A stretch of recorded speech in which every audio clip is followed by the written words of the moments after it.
Che fa? Tible. Kundi e herla krova.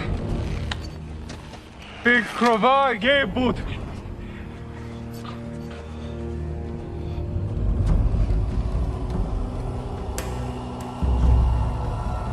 Tible. Hamas rappresenta alla perfezione l'Islam. Il comportamento di Hamas deriva dai contenuti dei testi ufficiali dell'Islam, che sono il Corano, la parola diretta di Allah, la Sunna, che è la collezione di hadith, i fatti e i detti di Maometto, che non solo è il fondatore dell'Islam, ma è il migliore esempio da seguire, la biografia stessa di Maometto e i manuali di Sharia. Nella Sunna esiste questo hadith dove Maometto dice questo: l'ultima ora arriverà quando i musulmani combatteranno contro gli ebrei e i musulmani li uccideranno, fino al momento in cui gli ebrei si nasconderanno dietro le pietre e gli alberi, e a quel punto ci sarà un albero, detto Garkad, che parlerà e dirà: ehi musulmano, servo di Allah, c'è l'ultimo ebreo dietro di me, vieni e uccidilo. Da questo hadith noi comprendiamo non solo che l'Islam è la religione più stupida del mondo, perché prevede che gli alberi parlino, ma anche che i musulmani devono uccidere quindi tutti gli ebrei.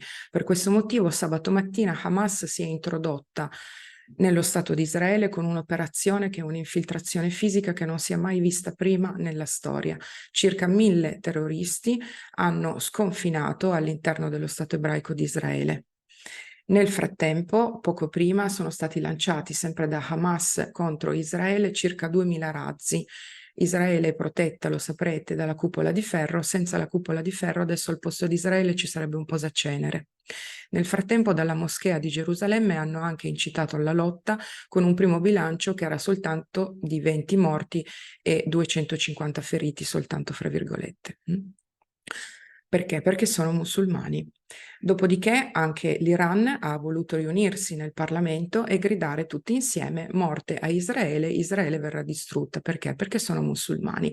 Poco dopo anche il Qatar e l'Arabia Saudita hanno comunicato pubblicamente il proprio appoggio all'operazione di sconfinamento e di massacro che stava facendo Hamas. Perché? Perché sono musulmani. In altre parole, se nel Guatemala fosse stato fondato lo Stato ebraico, adesso attorno al Guatemala avremo i musulmani che cercherebbero di uccidere gli ebrei perché sono ebrei.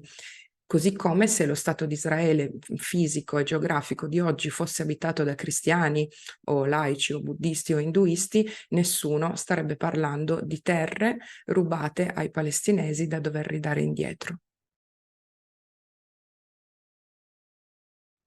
Nel Corano Allah dà il diritto divino agli uomini musulmani di stuprare le donne infedeli, che vengono chiamate principalmente schiave sessuali, oppure ancelle, oppure donne che la vostra mano destra possiede. Questo concetto è presente in questi versetti.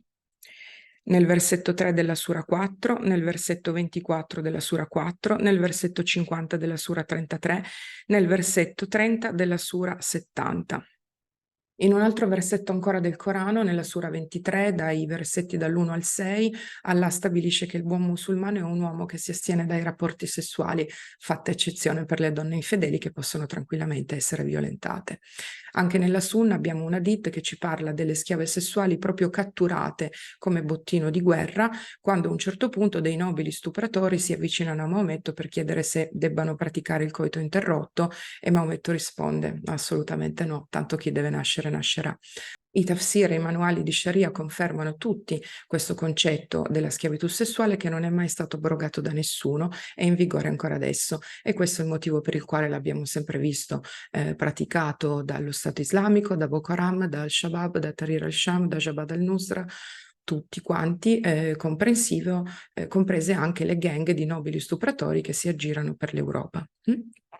Per questo motivo, quando Hamas entra nello Stato di Israele, inizia a catturare delle persone che diventeranno degli ostaggi. Alcune di queste persone sono di sesso maschile, alcune di queste sono di sesso femminile. Quelle di sesso femminile diventano automaticamente delle schiave sessuali che con ogni probabilità verranno stuprate dai nobili palestinesi.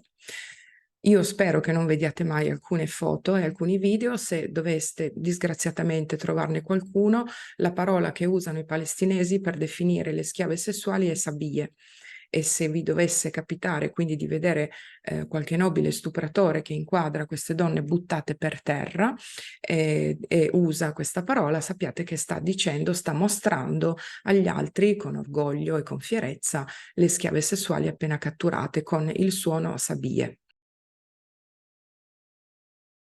Il Corano ordina anche di uccidere gli infedeli, in particolare Allah usa questa frase: uccideteli ovunque li troviate.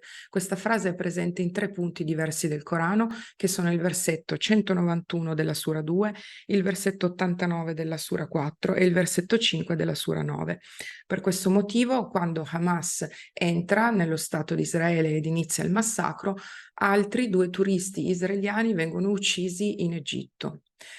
Le fonti egiziane dicono che questi israeliani uccisi siano stati 7, io all'Egitto non ci credo neanche se minacciano di crocefiggermi.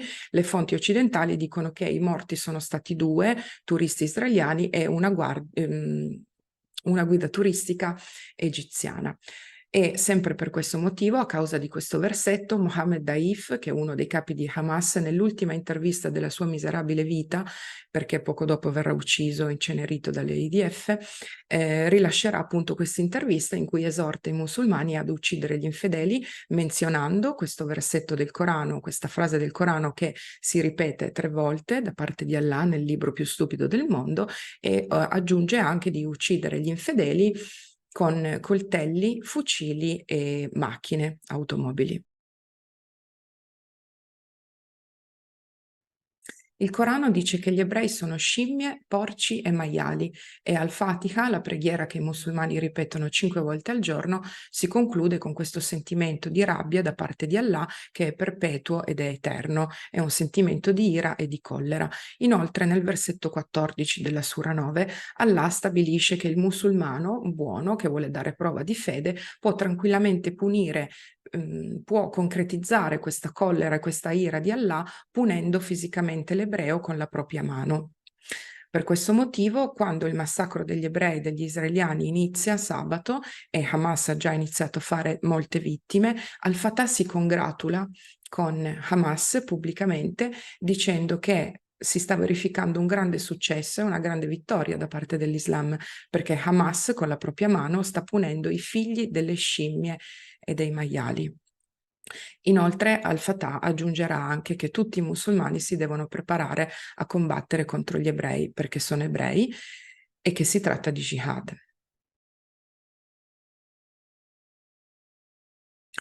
Nel Corano Allah dice anche di decapitare gli infedeli, questo si può leggere in 2 punti diversi del Corano, nel versetto 4 della Sura 47 e nel versetto 12 della Sura 8. Per questo motivo, quando inizia il massacro all'interno dello Stato di Israele, alcuni terroristi si recano all'interno di un kibbutz, catturano delle persone e le uccidono. Fra questi uccidono anche una quarantina di bambini. Fra questi 40 bambini qualcuno è stato decapitato.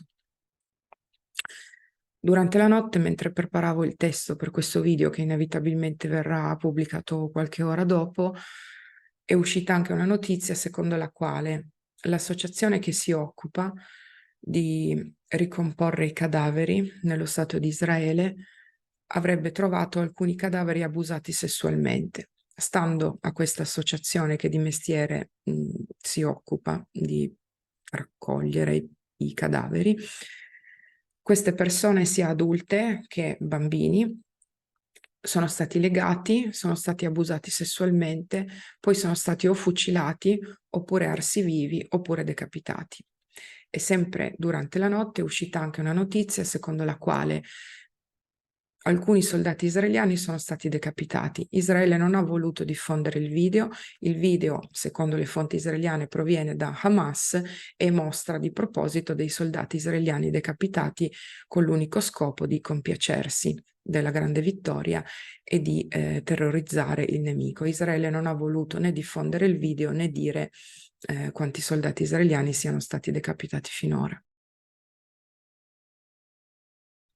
La biografia di Maometto è una fila di decapitazioni, soprattutto a danno delle tribù ebraiche che Maometto si ritrovava davanti. Lui stesso aveva diverse schiave sessuali, di tutte queste Menzionerei ancora la storia di Safia bint Huai, che è forse la più emblematica, una donna ebrea che Maometto stupra il giorno stesso in cui la famiglia di Safia viene trucidata da parte degli altri nobili stupratori esponenti della religione di pace e tolleranza.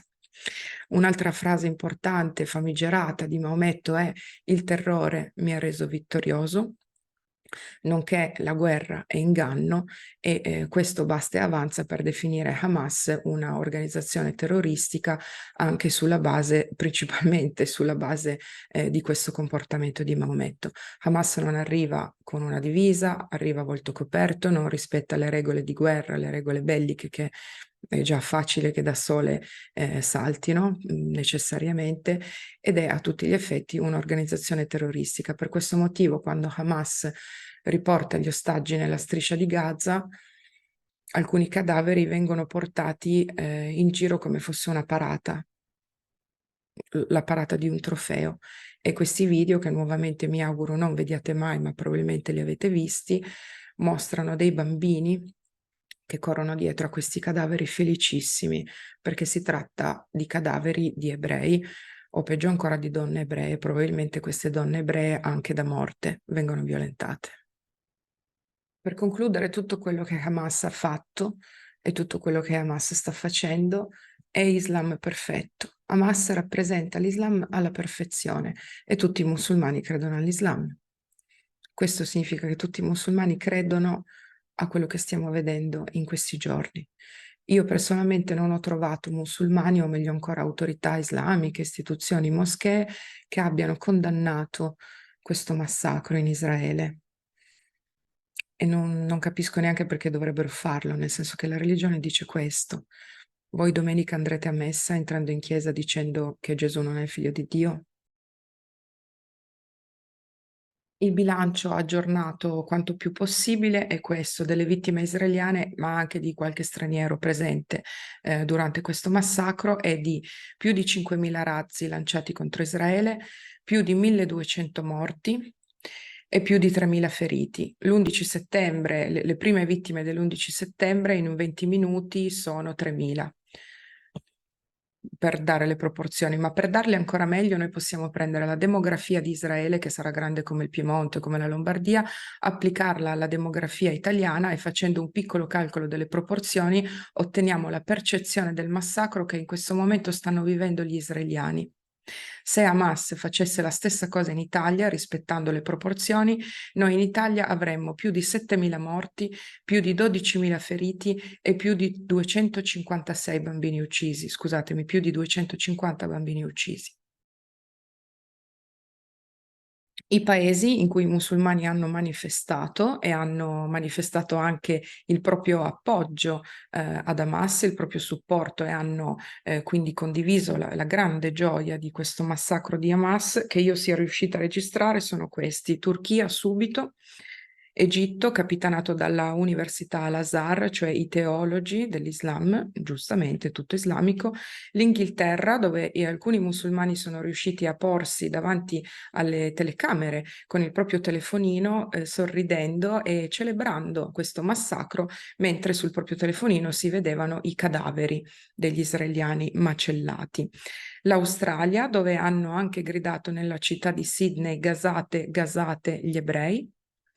E poco dopo la polizia di Melbourne ha avvisato, ha comunicato di aver arrestato una macchinata di nobili musulmani che giravano dicendo: stiamo andando a cercare gli ebrei per ucciderli. Similmente ci sono state manifestazioni in Canada e anche negli Stati Uniti. Negli Stati Uniti, nella città di New York, è comparsa una svastica, giustamente. Il Qatar addirittura ha organizzato una chiamata alla preghiera confezionata di proposito per celebrare questo massacro di Hamas. Al-Fatah ovviamente si è congratulato con Hamas per il grande successo, specificando che si tratta di jihad.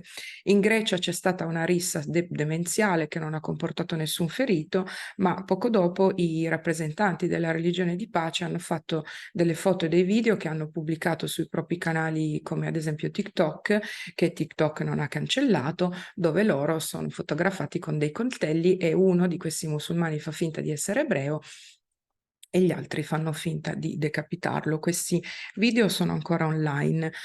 Manifestazioni simili ci sono state anche in India e in Libano, ovviamente Hezbollah non poteva mancare con le sue operazioni demenziali che però tengono Israele impegnata, quindi a livello militare sono niente di serio, ma purtroppo tengono Israele impegnata. La cosa più probabile che potrebbe accadere in Italia nelle prossime ore, nei prossimi giorni, è che le comunità islamiche insieme ai filo-palestinesi organizzino delle manifestazioni. In queste manifestazioni potrebbero dissociarsi dalla violenza di Hamas, sostenendo che l'Islam non è una religione violenta. Ovviamente questa affermazione, adesso lo sappiamo, abbiamo l'ennesima conferma, non ha nessun senso, ma è una menzogna, è una bugia bella e buona. Quando i filo-palestinesi e i palestinesi fanno questo, stanno prendendo un concetto della sociologia che si chiama effetto fianco radicale positivo, che il KGB ha donato alla causa palestinese, perché la causa palestinese è un prodotto perfetto, è un'opera d'arte del KGB e quindi i musulmani e i filo-palestinesi anche inconsapevolmente tendono a riprodurre questo schema, perché tutto quello che stiamo vedendo adesso è uno dei grandi successi del KGB. L'effetto fianco radicale nel caso dei musulmani potrebbe essere inconscio, potrebbe essere inconsapevole. È più facile spiegarlo, secondo me, partendo da un altro esempio, perché così facciamo prima a capirci. Ci sono stati dei momenti in cui nella città di Torino non si poteva andare al bar a prendere un caffè perché le brigate rosse ti ammazzavano. In quegli anni, in quel momento, alcune persone di sinistra pubblicamente manifestavano e dicevano di dissociarsi dalla violenza delle Brigate Rosse perché la loro ideologia non aveva niente a che fare con l'ideologia delle Brigate Rosse. Stavano mentendo. In contesto privato queste persone festeggiavano alla pari dei musulmani che oggi festeggiano i massacri di Hamas a danno degli ebrei. La strategia è quella di avere la stessa ideologia che va avanti, ma che a un certo punto rischia di essere bloccata perché è troppo violenta. E quindi si crea questa scissione. Una parte resta radicale, una parte si mostra come moderata, vengono ingannate le persone che o non lo sanno o sono ingenue e quindi si fidano di quello che viene detto pubblicamente. In realtà è tutta l'ideologia che va avanti, semplicemente la parte moderata sta mentendo. Se la stessa cosa accada nella destra, io non ne ho traccia. Spero che nessuno di voi sia cresciuto a pane KGB da quando siete nati a oggi. Diciamo che è perfetto, nel senso che una persona che conosce il KGB anche insomma abbastanza da vicino, dopo 2 frasi dei filo palestinesi vede la firma, come se io adesso vi do un foglio con scritto firmato Paola, la mia faccia, voi sapete che sono io. La causa palestinese per una persona che conosce il KGB è firmata KGB, quindi non ci sono dubbi. Questa è la cosa più probabile che potrà verificarsi nei prossimi giorni, nelle prossime ore. Io prima di chiudere devo specificare una cosa importante. Io ho 2 segnalazioni pendenti sulla testa da quest'estate ad adesso che scadono il 26 di ottobre. Se io vengo segnalata adesso per questo video che è perfetto per la censura e per la segnalazione, proprio è studiato, perfetto. Il mio canale viene chiuso per sempre sulla base del mio documento di identità, perché le 3 segnalazioni di YouTube funzionano così. Ad ogni modo, quello che volevo dire è questo: se non doveste più vedermi, non significa che ho cambiato idea o che mi sono convertita o che, non so, è successo qualcosa di tragico. Assolutamente no, significa semplicemente che mi hanno segnalata, questo video è proprio il più appropriato in assoluto, e mi hanno censurata per sempre sulla base della mia identità, quindi non potrò mai più fare niente su YouTube. Se dovesse succedere, non preoccupatevi, se non mi vedete più, probabilmente sarò a casa comunque serena pensando di aver provato a fare qualcosa al quale io credo secondo il mio carattere, secondo i miei tempi, non secondo i tempi e l'indole di YouTube, di questa identità. Ho finito, speriamo di rivederci in ogni caso. Ciao, grazie mille.